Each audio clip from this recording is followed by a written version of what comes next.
Hello बच्चों, class 11th में आपका स्वागत है। बायो में आपका आज 6 चैप्टर स्टार्ट हो रहा है, पुष्पी पादपों का शारीर। इसमें पढ़ेंगे बच्चों ऊतक, ऊतक तंत्र, द्विबीजपत्री तथा एकबीजपत्री पौधों का शारीर, द्वितीयक वृद्धि, सेकेंडरी ग्रोथ, ये सब चीज़ें इस चैप्टर में पढ़ेंगे हम। तो आइए चैप्टर शुरू करते हैं बेटा। बहुत बड़े बड़े प्राणियों, पादपों तथा जंतु प्राणियों दोनों में रचनात्मक समानता तथा बाह्य आकार की में विभिन्नता देखी जा सकती, विभिन्नता डिफरेंशिएशन देखा जा सकता है। इस प्रकार जब हम भीतरी रचना का अध्ययन करते हैं तब हमें बहुत सी समानताएं, विभिन्नताओं का पता चलता है। इस अध्याय में हम उच्च पौधों में भीतरी रचनात्मक तथा कार्यात्मक संरचनाओं के विषय में पढ़ेंगे। पौधों की अधिकतर भीतरी रचनाओं के अध्ययन को शारीर कहते हैं।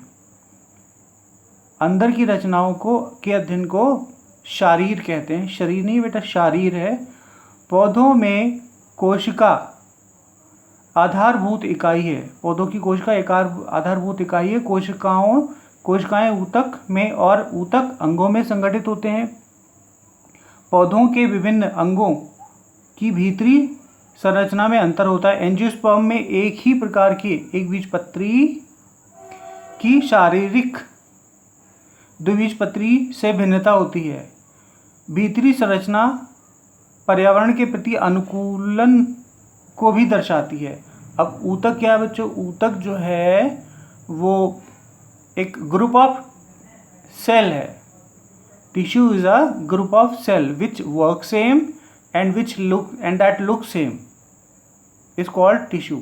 दूसरे शब्दों में कह सकते हैं रचना तथा कार्य की दृष्टि से समान कोशिकाओं के समूह को ऊतक कहते हैं। The group of cell which work same and look same called tissue.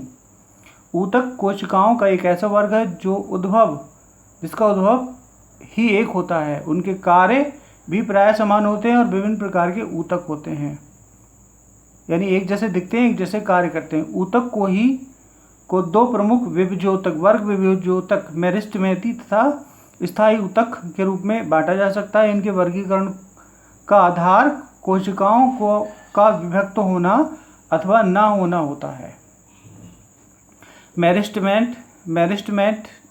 Meristematic ऊतक क्या होते हैं ये पढ़ते हैं। पौधों में द्वितीयक वृद्धि। पौधों में वृद्धि सामान्यतः सक्रिय कोशिका विभाजन वाले विशिष्ट क्षेत्रों तक ही सीमित होती है। इस क्षेत्र को मेरिस्टेम कहते हैं। ग्रीक भाषा में मेरिस्टो विभाजित पौधों में विभिन्न प्रकार के मेरिस्टोम होते हैं, जो मेरिस्टोम मूल तथा तने के शीर्ष पर होते हैं। ये प्राथमिक ऊतक बनाते हैं। इन्हें शीर्ष मेरिस्टेम कहते हैं। मूल शीर्षस्थ मेरिस्टेम मूल